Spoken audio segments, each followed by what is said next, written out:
Assalamualaikum warahmatullahi wabarakatuh. Perkenalkan, nama saya Alvin. Saya mahasiswa Hukum Universitas Juanda Bogor. Hari ini saya akan menerangkan suatu eh, kajian atau materi dari YouTube yang salah satu video tersebut bersangkutan dengan mata kuliah saya, yaitu pendidikan Pancasila. Yang dimana dalam video tersebut ada suatu tokoh politik negara Indonesia yang sudah sangat tidak asing lagi, bernama Bapak Rocky Gerung. Nah, dalam video YouTube tersebut menerangkan tentang saya tidak Pancasilais. Sekarang saya mau bikin front pembela lingkungan. Saya nggak mau pakai ideologi Pancasila. Karena Pancasila di dalam pengertian lingkungan itu adalah silahkan merusak katanya itu. Lo menteri. Menurut tanggapan saya, dan saya akan jelaskan, yaitu terhadap Bapak Rocky Gerung dari materi yang dipaparkan di dalam video tersebut terhadap aparat pemerintah dan FPI, Front Pembela Islam, dan dari sisi Pancasila yang harusnya bisa dipahami makna Pancasila sebagai ideologi yang sangat dijaga utuh oleh bangsa Indonesia, bisa dijadikan landasan-landasan yang kuat dalam pembinaan di publik masyarakat dari setiap aspek kehidupan berwarga negara. Selain bisa menyeimbangkan dengan setiap gerakan hukum yang teridentifikasi di lembaga-lembaga pemerintahan, baik itu kesepakatan setiap orang daerah di Indonesia. Dan serta Pancasila juga sebagai sistem fundamental norma diletakkan sebagai dasar-dasar untuk mendirikan negara, maka ia tidak dapat diubah hukum di Indonesia ini. Nah, bagaimana dengan demikian? Sudah jelas tidak membenarkan perubahan Pancasila karena ia sebagai sumber dari segala sumber hukum dasar nasional di Indonesia. Kalau tidak ada Pancasila, apakah ada sistem hukum lain? Tentu saja itu prosesnya akan jauh lebih berbeda lagi dan sangat lama jika harus diubah. Dalam penyampaian Pak Rocky Gerung,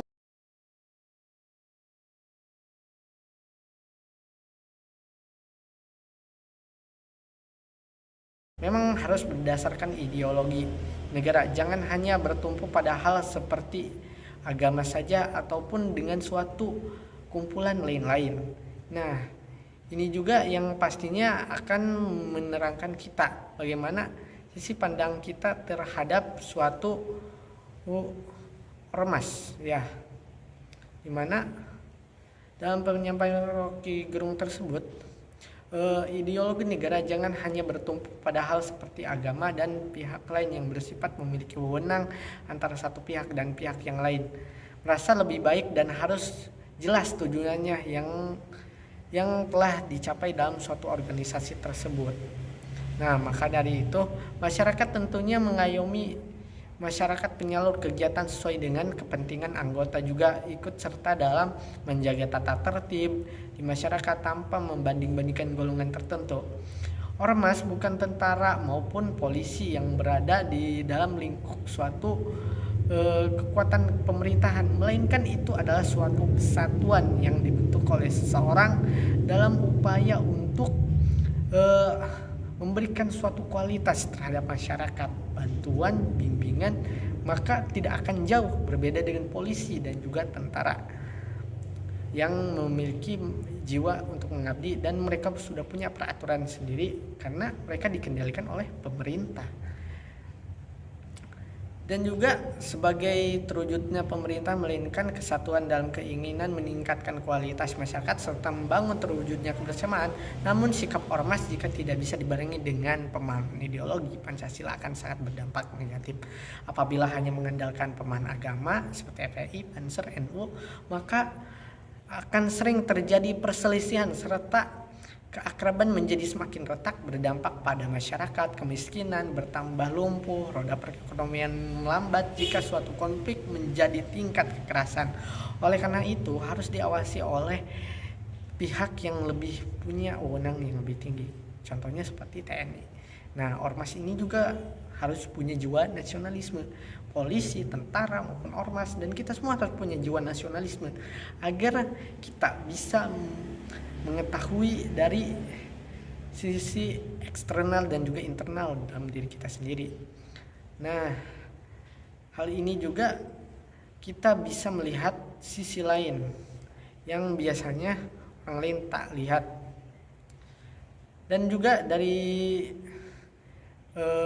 suatu orang lingkup ormas ini ya, karena kompeten juga sama memiliki aspek membela negara yang sama seperti TNI pada hukum dan Undang-Undang Nomor 17 tahun 2013 yang tertulis bahwa ormas diatur dalam AD dan atau ART.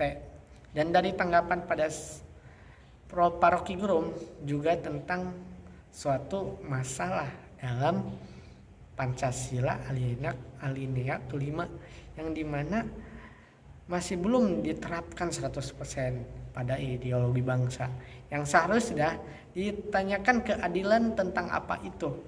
Nah, untuk itu keadilan sosial bagi seluruh rakyat Indonesia.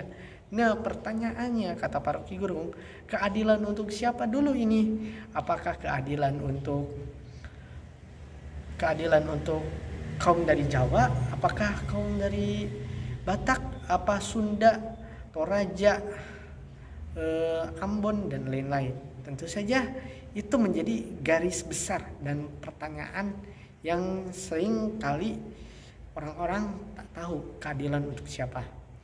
Jika semua hal kepemimpinan dan kesadaran menjalankan, timbullah keadilan, kemakmuran, keberkahan bagi seluruh rakyat, alam, dan kehidupan kita sendiri. Seperti mungkin jawabannya ada dalam pasal 34 ayat 1 Undang-Undang 1945, negara mengembangkan sistem yang artinya di sini adalah sistem jaminan sosial bagi seluruh rakyat dan memberdayakan masyarakat yang lemah dan tidak mampu sesuai dengan martabat manusia, namun sistem yang selalu merancang setiap perbedaan di Indonesia, yaitu keadilan bagi seluruh rakyat Indonesia, dan juga hanya masih memihak pihak tertentu yang memberikan peluang besar bagi yang memiliki kekuasaan seperti aparat pemerintah, DPR, anggota parlemen, dan lain-lain, serta juga mungkin Mahkamah Agung. Dalam pandangan jika Pancasila sudah final, maka tidak bisa didiskusikan lagi. Pancasila bukanlah titik final, melainkan kesepakatan bersama. Jadi menurut Pak Rocky Gerung, Pancasila itu bukan titik final dari bangsa negara kita, melainkan itu ada kesepakatan bersama dari semua golongan, ras, adat, suku, agama, dan pulau-pulau di Indonesia telah menyepakati persatuan, kesatuan, dan juga tekad berjuang ketika kemerdekaan. Menurut pendapat saya, Pancasila masih dapat didiskusikan dan diubah, dimungkinkan oleh konstitusi, dan tidak ada larangan dan hukum sendiri yang seharusnya bersifat final. Tidak namanya itu tidak bisa diubah adalah bentuk negara yang republik. Jika republik diubah, maka konstitusi tidak berlaku lagi. Contohnya negara kita negara demokratis. Jika kita ingin berubah menjadi negara otoriter, sistemnya juga harus berubah. Bagaimana tata cara kerja dari pemerintah, dari atasan hingga ke bawah. Komunis pun sama.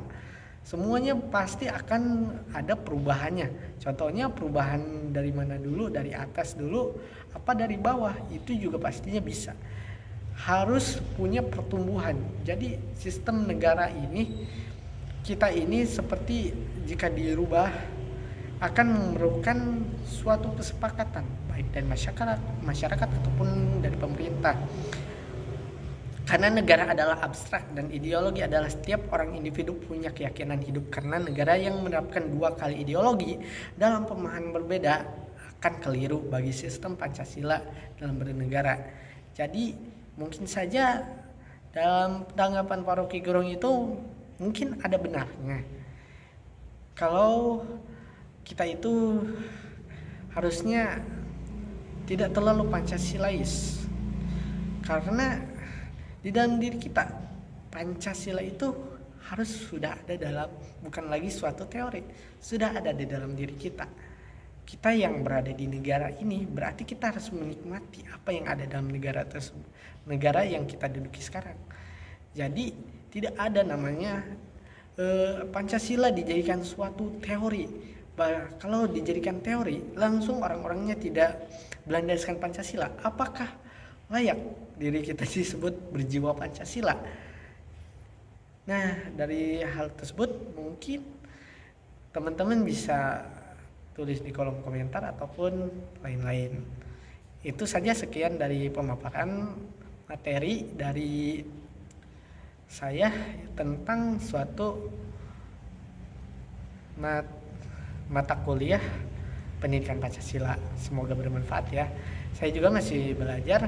Itu adalah pengalaman saya suatu mata kuliah ketika saya di semester 1. Itu saja yang bisa saya sampaikan. Wassalamualaikum warahmatullahi wabarakatuh.